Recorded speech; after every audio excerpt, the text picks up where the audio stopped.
Alright, here we are getting ready to put a piston connecting rod in. Got it all heated up. Stick it down in here, slide that through, all the way to the other side. We'll tap, make sure everything's seated good.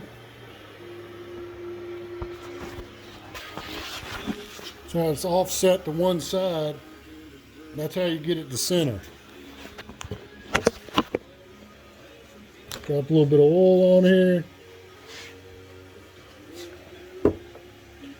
Get it to move. Starts moving right away. A little more oil. Now you look at it. See the gap on each side? That thing's right in the center right there.